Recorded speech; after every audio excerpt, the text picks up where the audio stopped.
Hello and welcome to all of you. Thank you for joining us from every part of the world for this discussion about women who are leading the way in cybersecurity. It's a great pleasure to have you all with us, and I hope that you're healthy and well, no matter where you may be in the world. My name is Catherine Clark, and I am a communications entrepreneur and moderator of events. I'm based in Canada, and I am thrilled to be with you today.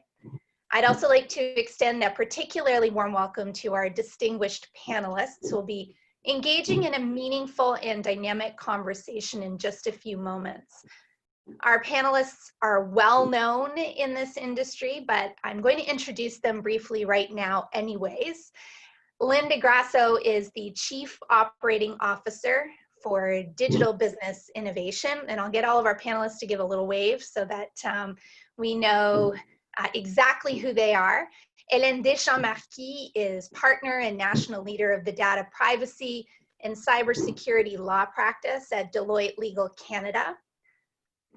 Professor Sally Eaves is the founder and CEO of Aspirational Futures and social impact lead with Forbes Technology Council.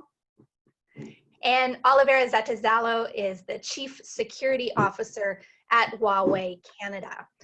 And I have to say, panelists, we are truly looking forward to hearing your thoughts and insights. This is an important and an evolving issue, and it's a future-oriented issue as well, because it deals with how we educate and promote STEM for young women and girls as well, particularly at a time of real economic and global instability due to the COVID-19 pandemic. So thrilled that you're all with us today. And we know that people are joining us from time zones right across the world. Some of you have just woken up to start your day. Others of you are getting ready for bed and everything in between. So we're going to be keeping this panel to a tight 1 hour. Each of our panelists will have 3 to 5 minutes to outline their thoughts and experiences right off the top. And that will be followed by a moderated Q&A that I'll be running. For now, though, I hope you'll join me in welcoming our host for this event, Sabrina Chartrand, who is the Chief Representative of Huawei Quebec, to say a few words. Sabrina, over to you. Thank you, Catherine. Welcome to the panelists, and welcome to everyone to the panel organized by Huawei on women who are leading the way in cybersecurity. As she said, my name is Sabrina Chartrand, and I'm a Chief Representative of Huawei Quebec at Huawei Canada. Huawei has been in Canada for more than 12 years, working with Canadian telecommunication partners to help build and maintain high-speed network that Canadians use and rely on every day. The success we have achieved in Canada would not have been possible without any of them. By working together, we have built great things. We have shown the power of collaboration. Together, we have a history of success and a potential to achieve even more together in the years to come. We have grown to employ more than 1,200 Canadians and support more than 5,000 jobs through direct hires and indirect hires, as well as supply chain and other spin-off hires. Cybersecurity is very important for Huawei. Every year, Huawei spends 5% of the R&D budget on cybersecurity. On top of that, globally, Huawei will also invest $2 million over the next 5 years on cybersecurity, such as product and services. That being said, we understand the imperative to ensure that information and data are protected. Huawei has a flawless security record, not only in Canada, but also around the world. That means 0 breaches involving our equipment across Canada, such as 3G and 4G LTE network. In order to assure that, we welcome the examination of Canada's Security Agency and also a third-party testing. Our equipment is subject to extremely rigorous testing at independent third-party laboratory to ensure that it has no flaws. Huawei's vision and mission is to bring digital to every person, home, and organization for a fully connected, intelligent world. We are fully committed to this vision and mission. I need to emphasize that it is crucial for Huawei to maintain open and transparent communication, contributing to the confidence of Canadians. I want everyone to know that for 5G and cybersecurity, Huawei is willing to implement any combination of safeguards insurance, and standard to satisfy the Canadian government requirement like we did for the past 12 years. So now thank you everyone, and I wish you a wonderful panel. Merci Sabrina. And, you know, Sabrina was just talking about open and transparent communication, and I think that that's what's ahead of us for the next 55 minutes or so. And to start us off, I would like to ask each of the panelists to give us their brief opening remarks, and I will turn things over right now to Olivera Zatezalo to start us off. Olivera. Good morning from Toronto, Canada, everyone. I'm Olivera Zatezalo, and I'm Chief Security Officer at Huawei Canada. It's my role and responsibility at Huawei Canada to work with Canadian government in open and transparent fashion and to make sure everything we sell in Canada, all products and services are up to Canadians' laws and regulations.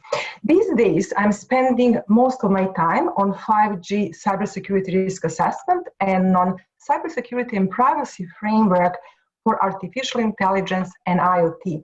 And I think it's important to highlight that as we see 5G networks being rolled out globally around the world and in Canada, our lives and our work will never be the same. We're going to see an impact in all areas of the economy. And the issue that we currently have in cybersecurity space is going to be even more important. It's going to be critically important to engage and have more people in cybersecurity, not just women. We need more people in cybersecurity. And actually, I feel very positive and optimistic about that. And the reason for that is when I look back at my 20 plus years of my work in Canada, we always been historically underrepresented in this area. When I started working at AT&T in late 90s, like 1996, I walked into the downtown building in Toronto, and I was there was 200 people on the floor, 3 females. So it was less than 2%.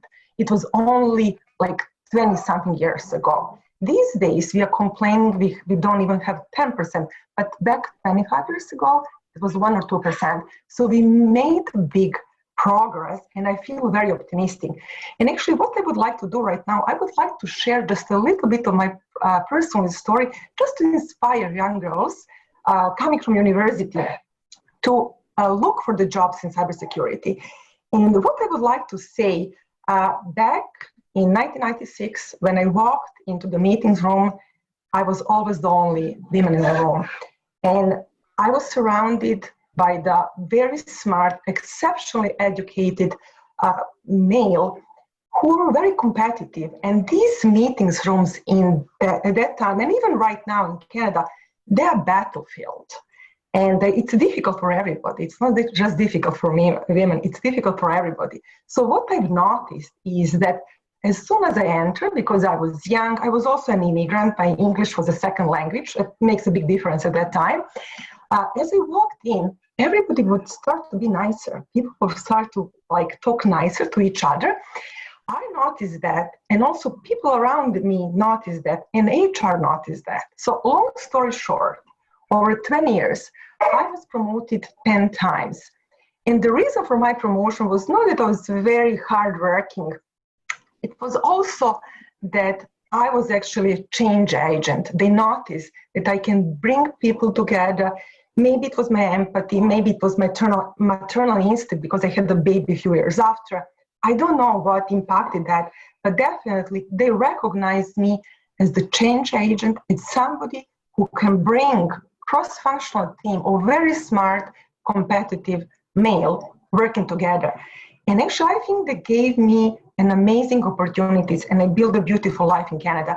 And I wanted to share this story just to inspire young girls, to try to find their voice. Yes, you may be the only one in a meeting room, but your voice still matters. Your voice is important because you have that power to bring men together and everybody together, not just men. And also another important point that I would like to make, it's not women versus men. We are here together. We are here to work together, to collaborate. And I think it's also very important that we have a role to play in that, to make the workplace a better environment and to help us push forward. Thank you. I'm looking forward to a great conversation.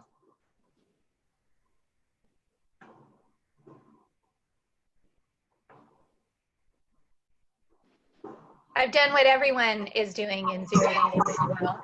I mute myself and I forget to take myself off. So thank you, Olivera, for that. And also for sharing some personal experiences. I think one of the things that we forget is how important it is for women and young women in particular to hear the personal experiences of others in order to know that either what they're going through or what they may face as they enter into their career paths is something that's been shared by, our experiences that have been shared by other women. That really helps to ease the burden in so many ways. So I'm grateful to you for sharing that. And now we are going to turn things over to Hélène Deschamps Marquis, again, partner and national leader of the data privacy and cybersecurity law practice at Deloitte Legal Canada. Over to you. Thank you, Catherine. Actually, my experience is a bit different because I'm a lawyer. I've been practicing in big law firms up until a year ago.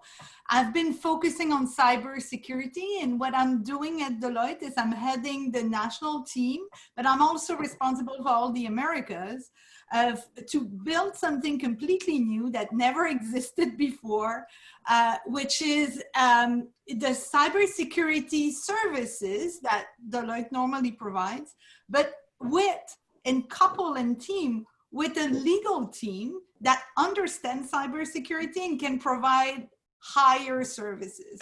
So all of you that are more familiar with incident response, we help clients get prepared and comply with the laws, but also when there is an incident, I'm the one who gets the call, right? And I'm the one telling everybody what to do because we need to keep everything under privilege. So that's kind of my role. And I will say it's not a traditional role for women. So my angle is different. My experience is a bit different from Olivera. But as you might know, in law firm, women are hired at a lower level, but on the partnership path, it's more difficult. I was the first woman with kids to be named partner in the law firm where I was, and it was a big deal because I had kids. Oh my God, I had like constraint, and maybe I will not be able to be a partner. And then there were this whole question about, it's women are good to do the work, but can they lead in terms of when there's a crisis? Can they really lead a team? And that's where I went because I think I'm very good at managing stress and I'm good at solving crises. And it will come up in the discussion, but my view is the more diversity you have when you tackle a complicated issue, that's where you have the best management. And that's why I try to do my team. I've tried to have as diverse team as I can. Again, across the whole Canada, and working differently, not having this mentality of we're doing what everybody did before and we're doing it the same way. And I think being a woman and being through the challenges of having this bias against me in many circumstances where I was too loud, I was taking too much space, I was seen as a good number two, but can a woman really be a number three? And I've been told by clients, I'm not ready to have a woman as my lawyer. And I'm not that old, right? So let's say 10 years ago, I was told that, I like you enough. I think you're good, but not sure I'm ready to have a woman as my lawyer. So I'm turning the tides. And that's why this is a conference that is important for me. It's an issue that I want to make sure that that is raised and discussed and people know about it. And hopefully it's going to fade away and we're going to have a more diverse way of attacking complex problems. Alors, merci, Hélène. And, you know, you raised such interesting points. And I think it is, well, it's actually a little bit depressing that in this day and age, we are still seeing women at very high levels who have faced ongoing bias simply because of gender, or simply because, for instance, we might be trying to have a very successful professional career while also raising children. But that adds only, and the experiences that you've had, a great deal of credibility to the comments that you're going to be offering us today. So very grateful to you for being a part of this discussion. And we will move now to talking with Sally, Professor Sally Eaves. I'll turn things over to you. Oh, thank you, everyone. Pleasure to be here and loving the conversation already. And it's great things happen when you bring diversity of perspective together, I think. And for me, that's a big part of this conversation. So just for background for the audience, kind of three main pillars, I would say, to what I do.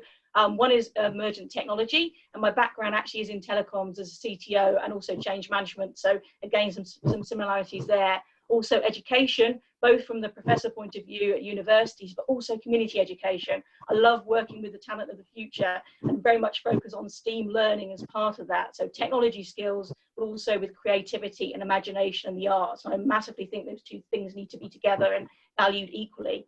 And the third aspect of what I do, the third pillar, is all about impact. So I passionately believe that tech can be a force for good. So when we talk about digital transformation a lot, and cybersecurity obviously is a core part of that, I think we can at the same time build shared value and do an awful lot for society as well. So that's kind of my three-way split in terms of my activities.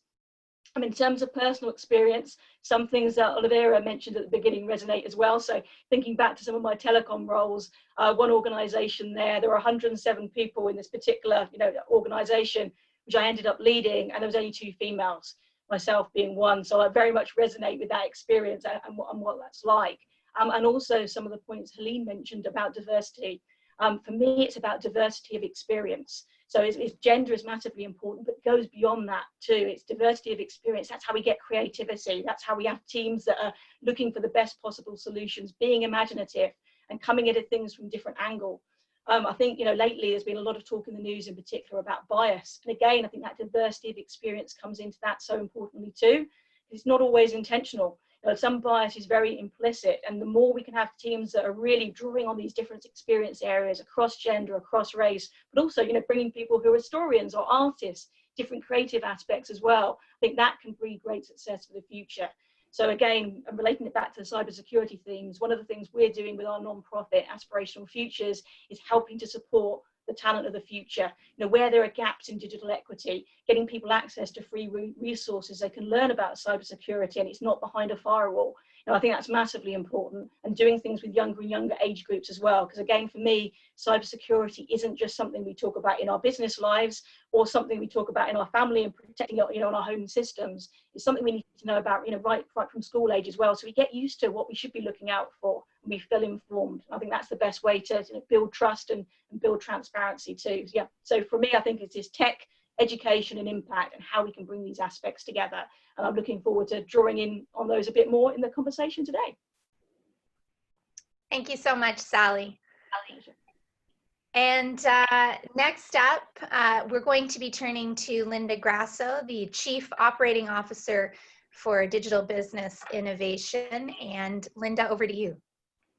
Yeah, thank you, Catherine, for introducing me. And good morning again, good afternoon, and good evening to all of you, since we are in different parts of the world, where I am thrilled to join the discussion with you today, because I believe it's a very inspiring discussion with amazing women leaders.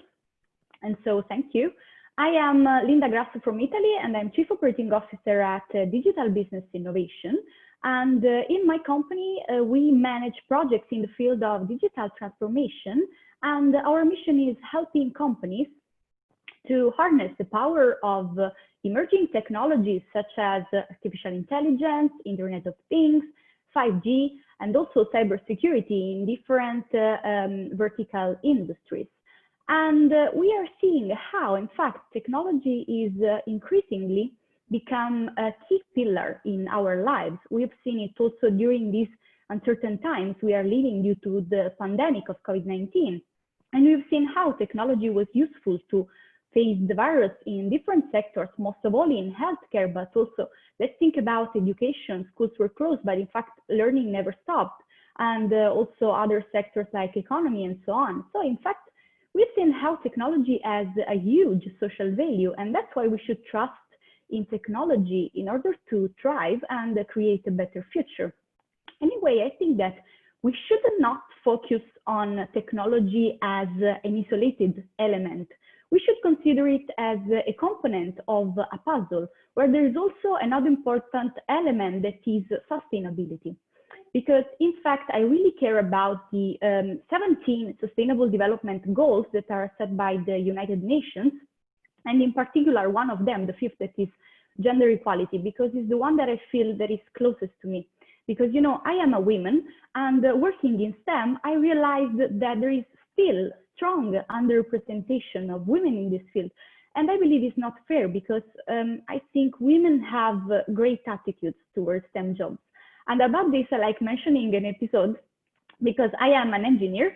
And when I studied engineering at university, of course, there were more men than women attending the courses. But anyway, when it came to perform at the exams, well, actually, women had great results, and sometimes better than men. So I think that it's not a question of gender, it's a question of skills. And women have lots of skills to thrive inside the STEM subjects. So what I try to do in my small way is doing my best to raise awareness on this important topic of the need of empowering women to create a more sustainable future, where in fact together we can thrive, so men and women. And so that's why I'm very glad to join the discussion and have the opportunity to talk with you about this important topic. Thank you so much, Linda. Really appreciate your comments as well. And why don't we launch right into our questions, because I certainly have a lot of them. And I'm sure our viewers today do as well. But I'm going to start with Olivera. You are the Chief Technology Officer at Huawei. You've talked about the fact in your opening comments that we've made great progress, but we still have a long way to go. But cybersecurity is what you do. And it would be really interesting to hear from you, from your professional capacity as well, about what you think is holding women back from playing a bigger role in what is a growing and critical field. Thank you, Catherine. So yes, so as I mentioned, I'm an engineer by training. So my experience was in building and securing the modern mobile networks. But what I would like to say, cybersecurity is more than just the technology. It's more than just building and securing network and IT system. Right now, it's a very complex problem. It crosses to different domains. We see cybersecurity very important and we are hiring people. We see cybersecurity being important in HR. We see cybersecurity being important in legal, in supply management. So first I would like to say that we need to encourage ladies to look for the jobs in cybersecurity, even if they don't have experience in technology. And now that I said that, I would also like to say that looking at the 5G networks, our jobs of the futures are going to be very different. And what we're going to see, that jobs of the future in any area, in any industry, are going to be based on artificial intelligence, and they're going to be based on big data. Artificial intelligence is literally based on mathematics, on math and statistics. So I think it's very important to teach girls to love math early on, starting from the kindergarten. So I think it's very important, because by the time they come to the high school, it's too late. If they drop math in grade 8, they cannot make up for that gap throughout the high schools. So I think it's important to introduce the math in a fun way. Growing up in former Yugoslavia, as a kid, I used to go in a summer math camp, math and swimming, in winter math and skiing. So math was associated for me with skiing, with swimming, with fun, with socializing with friends. We need to come up with a creative, strategic ways to basically introduce math from the kindergarten on. So that's the first point. Second point that I'm trying to make is that, as I said, cybersecurity is not about technology. We've been seeing women making key decisions when they're purchasing, let's say, healthcare monitoring for their parents or for their babies, or for IoT devices for the smart homes.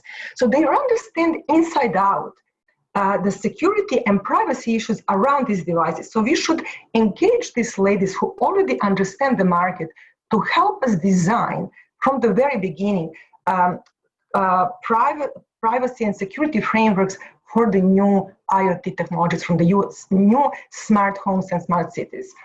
And third, a very important point for me is the work-life balance.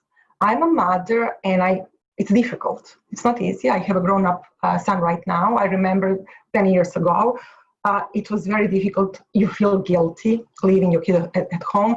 So I think we need to support these young ladies and to give them the confidence and give them community support.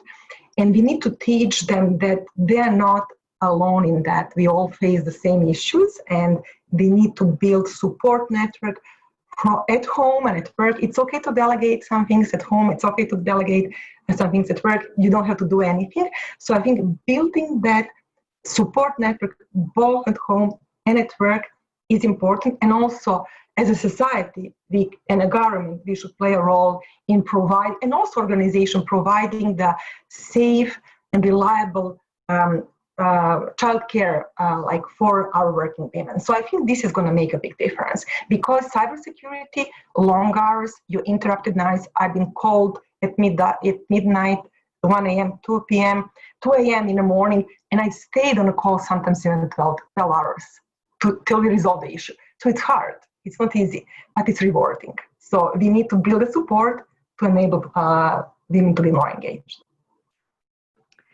Thanks, Olivera. And I think that those are very important points. And one of the things that seems to have been a thread of conversation for women and for men globally due to this pandemic is the impact that it has had, almost specifically, I have to say, on women who have been put in a position where childcare is no longer available, school is no longer available, and they have had to make some difficult decisions as to how they're going to balance both their careers, which are busy and time consuming, and particularly in this area, careers which span the globe, so you're working in a number of different time zones, with taking care of, and in some cases, homeschooling their own children. So that's a very interesting series of points that you've made.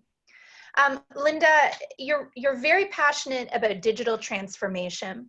You also talked about the idea of sustainability, and I would be interested in hearing your thoughts about getting more women into positions of leadership in cybersecurity, but just as importantly, why that's important, why we should actually care about ensuring that there are more women in these roles. Yeah, absolutely. Well, actually, we are living in an ever-evolving world where the paradigm shift of digital transformation is revolutionizing almost every field of our lives. And as you said, Catherine, I am very passionate about it because I like to find out how new technologies can be applied in different fields. And I have to say that I keep learning something new every day. But anyway, as I said before, it's not just about digital transformation. In fact, we should create in the next future what is a synergy between digital transformation and sustainability in order to create a more sustainable future also for the next generation, and also to become better humans for the future. And in fact, what about gender equality? It's a matter of fact that the World Economic Forum suggests that it will take 200 years to achieve the gender equality inside the workplace, and not only in this field. And I mean, 200 years, I mean, it's too much. And actually, we should do something to speed up the pace and try to close the gender gap sooner. And what can we do? I believe that we need a mindset change, because in fact, if we talk about workplace, it comes to my mind discrimination and bias that often women software. And so companies and the people should create a workplace that is more inclusive and a workplace that works also for women, because women need to know that they can feel comfortable inside the workplace, and not only at the bottom of the hierarchy, because women need to be empowered at all the organizational levels. So also, as you said, at the leadership roles, because there's a strong lack of women in leadership roles, C-suite, and the proportion is not equal. So what I believe is that it's very important for all of us to raise awareness on the need of empowering women into the workplace in order to create inclusion. Yeah, thanks very much, Linda. Very interesting points. And Hélène, when you were making your opening remarks, you were talking about the importance of diversity, having different voices at the table, not just women's voices, but having all kinds of different voices, because diversity really allows us to ensure that we're getting the widest possible perspective.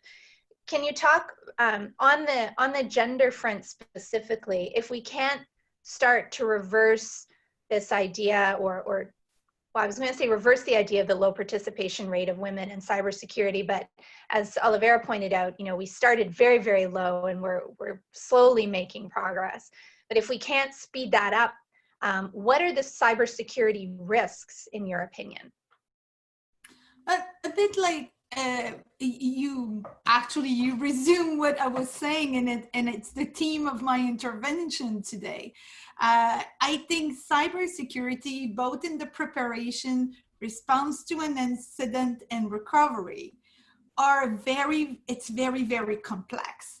It has various layers of complexity, and you need to have various point of view, various experience, and I think gender is one of the differentiators. So we see things differently, but also race. And I embrace the whole diversity, because all the studies, and I'm not doing that just to be nice. I mean, all the studies are clear that when you want to tackle a very complicated problem, you need a mixed team. And even we see it now with the management of COVID-19, the countries that were led by women seems to have better results.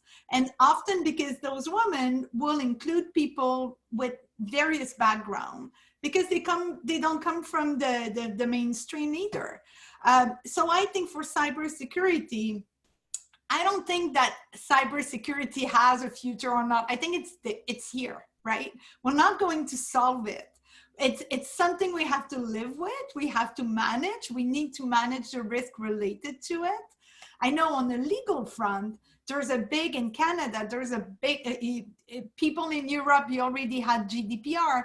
In Canada, we're starting to have the same kind of data privacy laws, where you have very high, the Quebec just presented a new bill where you'll have like fine of up to 45 million if you don't do your notification, if you don't guard the personal information properly.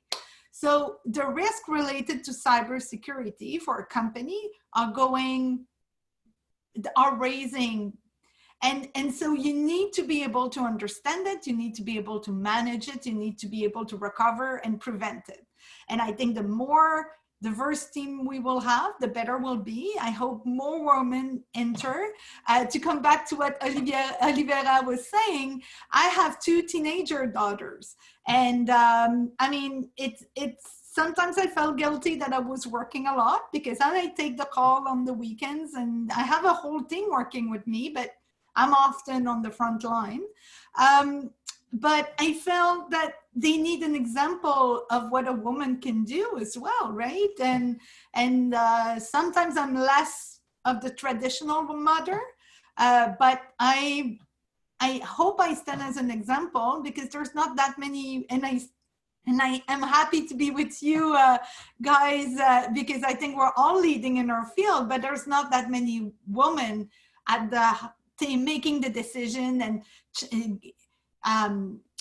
tackling the risk and being at the front at the leading that kind of response. And I think it will inspire women to see that it's feasible and that women are successful in doing it. And so future of cybersecurity, I'm not sure, but future of women in cybersecurity, I think we have great future. I think we're gonna bring a new approach that will help a company manage it. Well, and it's such a good point, Hélène, the fact that it's hard to aspire to something if you don't see other people who look like you in those roles. And so that's an excellent point. And Sally, I think this is a really wonderful place to add your voice to this discussion as well, because a lot of your work, and you talked about this already, is focused on opening access to opportunity and social innovation.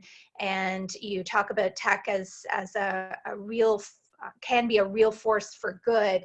From that perspective, can you give us a sense of what you think is lacking in the cybersecurity field, and how women can potentially fill those gaps of what may be lacking right now? Yeah, sure. Thank you, Catherine. I think the first point would draw directly off Helene's actually right at the end. So visibility. I think that's absolutely key. We need to be able to talking more about the different roles that are available and what you can do, what you can achieve. If people can't see that, you think, well, I can't be part of that. And we've all experienced that. I think Olivia mentioned as well our experiences before in certain roles. And if you haven't got a mentor, that can be another barrier as well. And often you find mentors quite accidentally. And I got into social media, funnily enough, about community, to meet people who had similar values, who had similar experiences. And I did a lot of mentoring almost accidentally, just evolved from that process. So I'd always say to people, reach out, to me and to other people. And it's amazing connections you can make like that. So mentoring, visibility of role models, absolutely key. But also just redefining what a tech career is. So within cybersecurity, but all different areas of tech, because there's gaps in cybersecurity, but I would also say there are in AI development and aspects like blockchain as well. We've got that lack of representation from a diversity of backgrounds. And my concern is those gaps are going to get bigger if we don't address that now. It has to be front and center. And it isn't just looking at university level, it's working from primary school onwards. We need to start talking to all different age groups about what you can do, and also kind of redefining, as I say, what a tech career is. It isn't, you don't have to just do a coding role. Quite often people still think, tech roles, cybersecurity, it's all about the code. It's all about being hands-on in that area. And there's so many different roles that contribute to a project team. So I think we need to bring that to the fore. And, you mentioned impact there. Again, show the purpose behind the tech, the people behind the tech, what you can do, what you can achieve. I think it helps people to think differently about, I want to be part of that. And I also think actually the COVID experience will help with that. I think it's a real opportunity to pause and to reflect. It's shown what we can do when we come together, and it's shown, the vital role of technology in so many different aspects of our lives. Obviously at home now we're doing the types of conferencing we're doing, but also for learning and filling the gaps. So I was involved in something called the HPC Consortium, AI and machine learning, different companies coming together, normally competitive, but working collaboratively, using open data to address some of the health issues, for example, and looking at vaccine development. So we've seen some amazing examples of tech as a force to good, and they all have the tenets of people coming together, more collaboration, and bringing diverse teams together to make that happen across business, education, civil society, and government. So for me, that's a big part of this. We need to change the narrative. I love what you said, Sally, about the idea, and I think Olivera has mentioned this too, this idea that there may be a thought process that suggests that you have to come from a specific area of learning in order to be involved in cybersecurity. So what I'd love to do briefly, because I think it might actually be inspirational for those who are listening today, is to get a sense from each of you of why you chose a career in this field. I mean, was this what you naturally started out thinking you were going to be doing? How did you end up in this field? And Sally, I'll start with you. That's a really great question. Can I just share something? Actually, it's amazing the amount of people I've met in technology who have got what might be called like a hidden talent, for example, in music. So many people have got these diverse interests. We don't talk about them. I think it would be fantastic to share, because again, it shows that you don't have to come from a linear path. And for me, my introduction to technology was quite a natural evolution. I lost my dad when I was quite young, but my fondest memories were taking things apart with him, you know, in the garage and things like that. So I'd like to know how things work. I was really, really curious, and it all came from there for me. And I did a lot of kind of community education things about finding out how things work. But I've equally got a background in languages. I speak fluent Spanish, for example. I've done a lot in music and the arts. So for me, it's very, very holistic. And the career path came quite naturally. And education, hence why I care so passionately about access to education. Again, I've done a lot of things by distance learning, different ways to make things happen. So I really care about that. And I think you're absolutely spot on there about sharing more about where we've come from. There's not one way to get there. And this diversity of backgrounds, these different skill sets, they're so valuable and they really enrich all we do and help us to be more creative. So I love that point. I couldn't agree more. Linda, you said that you're an engineer by training. What was your background? What brought you to the cybersecurity field? Actually, I have always been passionate to technology, you know, engineering, and as Olivera said, math. I've always liked math, despite everyone hates math sometimes. And well, actually, I love the way technology can bring innovation to our world. So I'm keen on understanding how innovation can really create a better world and create benefit also for people. I was mentioning the social value before, because it's not just technology to pursue profit inside the company, you know. So it's very important also to pursue the social value in healthcare in order to improve performances, you know, and the communication between hospitals and doctors. So that's very important, because we've seen how healthcare is the key of our ecosystem, of our society. And also, I mean, education, because it's very important also to keep learning online through the communication. Even if, I mean, this was very difficult also for teachers. It was very difficult to teach online. Also the young people that were not there. So it was a very big effort. But technology, I believe, has a lot of potential, and we need to harness this potential, because it has really great things to offer. Thanks, Linda. Olivera, you gave us a bit of a taste of what got you involved in this field. Anything else that you have to add in terms of Yes. your background and whether you thought this was in fact what you were always going to do? No, 20 years ago, there was no cybersecurity. So actually, for me, I love working on the big, complex issues. And I'm also a lifelong learner. And I think this is what got me from one big issue to another big issue in the corporation. I was given always this hot potato that nobody else wanted to have. And when I look at my job right now, this is the toughest job, not in Canada, but in the globe. And actually, it's no longer about cybersecurity. It's no longer about engineering. It's politics, it's journalism, it's geopolitics, it's trade, everything under one. And I love every single second I spend at this job, because it keeps me interested, it keeps me curious. I actually read Globe and Mail from first page to the last page before I leave, and even leave my bed in the morning, because everything is important for me right now. I need to be informed, and I absolutely love it. So I came from the engineering background, from designing the network to cybersecurity, now to deal with the top political issues in the world. And for somebody who came from that very troubled area, from former Yugoslavia, I know how to appreciate. I know what we have in Canada, especially in Canada. And actually, I'm very passionate on doing the right thing. So this is what keeps me going. And Hélène, it'd be great to know how you decided on a career that is focused on cybersecurity, because you've described the fact that, I mean, first of all, you chose a career in law, and you faced a lot of bias, even in terms of making partner. But you're focusing on a very groundbreaking field within law itself. How did you get to that point in the decision to focus on cybersecurity? Well, actually, I always wanted to be a lawyer. I just didn't know I thought I wanted to be a litigation lawyer, and then I hated it. I did it for 2 years, didn't like it. And then I thought, what do I like? And I was always a technology savvy. I always had the latest gadget, and my brother's engineer. So I was always interested in that. So that's how I started.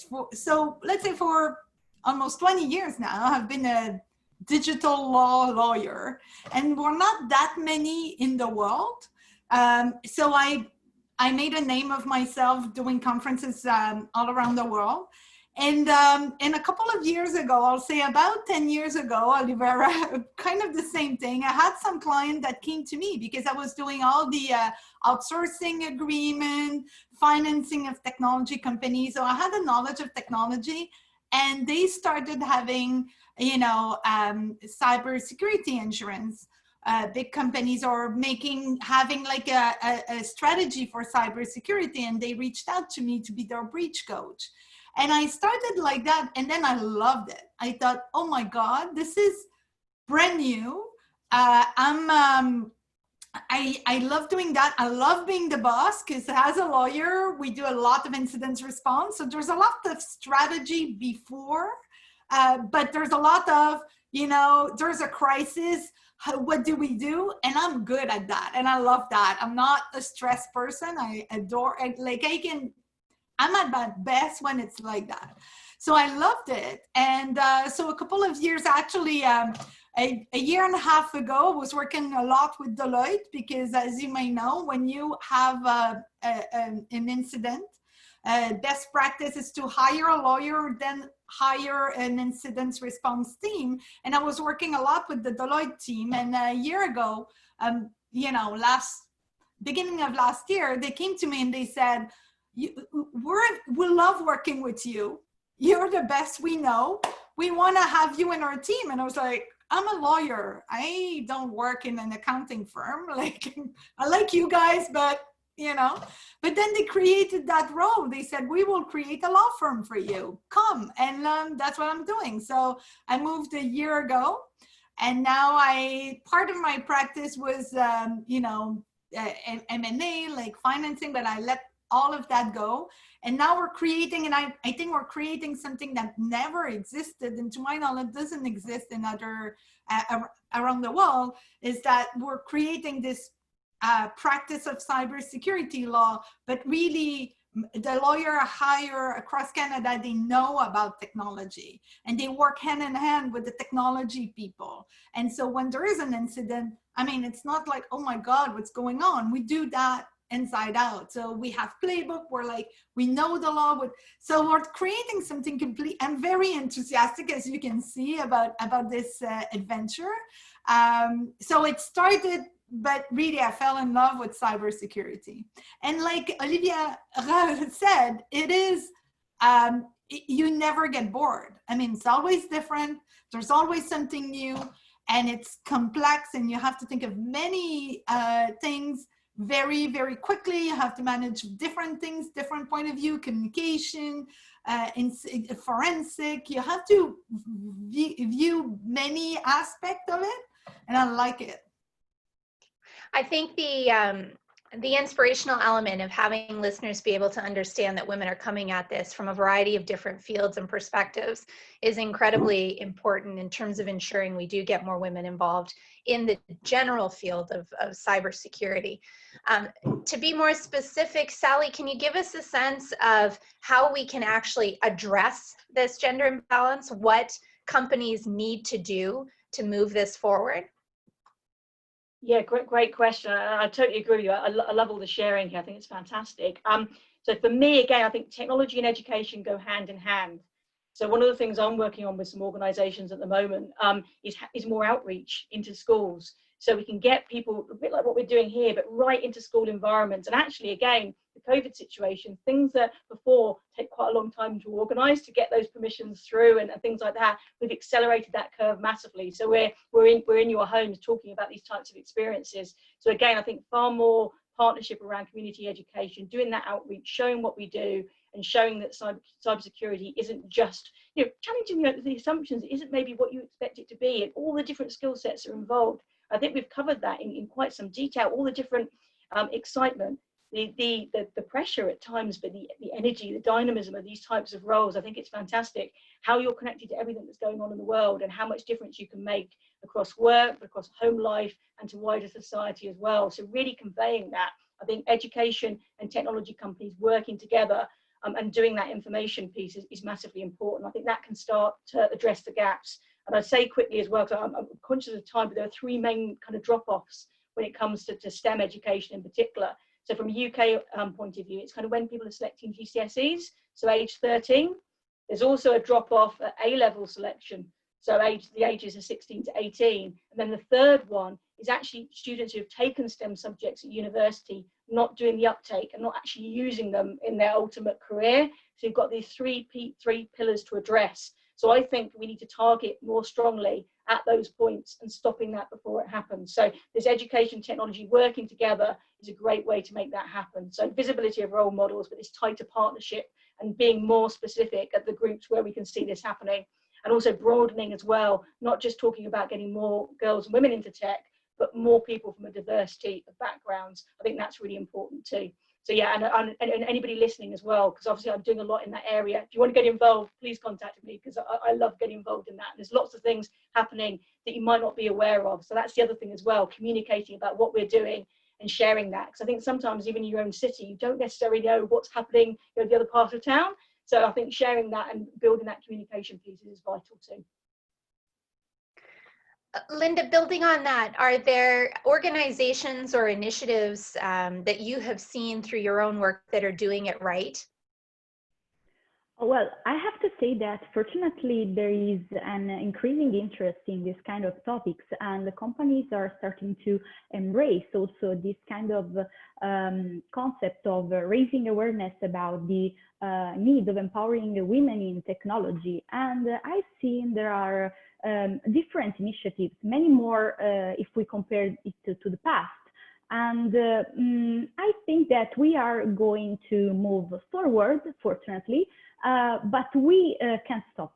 Anyways, we need to think beyond, and we need to go step by step, because some yes and some no is not okay, it's not enough. We need to join our force together, all the organization, all the people, and everyone, because only if we join our forces together, we can reach great benefits, and we can have a result that is a world that is more equal, and where women and men are seen on the same place, on the same level, and that should be like that. But I have to say that really I appreciate the fact that comparing to the past, there are many and many companies that are moving towards these initiatives and are starting hiring women at all the organizational levels, or also the C-suites. And I have to say that I think we are moving towards the right direction. And so I am positive, optimistic about that, because I believe that we can do something to achieve a result in the future, in the near future. Olivera, Huawei is a brand name. It's a name that's recognized around the world. Given that, what kind of responsibility does Huawei have, like other technology companies, of really pushing this forward? So yeah, we do a lot in this space. So I think what I would like to start saying is that Huawei operates in 170 countries. In over 100 countries, one or three countries actually, we have a Seeds for Future program. And this program is targeting undergraduate students. So basically, in every of these 103 countries, we go to universities and we actually engage students to do a work and travel program with Huawei. We give them a 2-week opportunity to work at Huawei HQ, to learn about our product designs from the very early on, from the design stage to the implementation, testing, and stuff like that. Also in Canada, as of last year, we've given an opportunity to the students to work on a 14 weeks internship program. I'm speaking a lot. I'm very proud to say that actually, not just in Canada, globally, I spoke to women in Saudi Arabia last month. 2 years ago, I went and I gave a speech about artificial intelligence and the futures of the jobs of the future to my high school, kid in my high school. So I do what? Sorry, not just with university students, but with high school students and women in the workplace. So I think going back, it's education, mentoring, scholarship, internship, and co-op opportunities. All together, it's important and we are making an impact. Thanks, Olivera. And Hélène, we're going to leave the final word for you, just as we wrap up our discussion today. It'd be very interesting to hear from you about how getting more women into cybersecurity, in your opinion, as a legal expert in this area, can in fact help us to innovate and to ensure that we're looking at cyber threats in new and different ways. Yes, I think, like I mentioned before, all the studies are very clear that when you tackle an issue with a diverse and gender diverse is one of the key things. I mean, we're talking about 50% of the population. I mean, it will be stupid to not include everybody in trying to understand and solve and manage the cybersecurity issues. So I think having women at the table is step one. It's essential. There's a lot of women, with very smart women out there. They should use their talent or intelligence to help us manage those risks. And then diversity, to bring, like I said, all the studies are clear, to bring different perspective so we can have a better understanding of the issues and we can prevent, respond, and recover from cybersecurity incidents.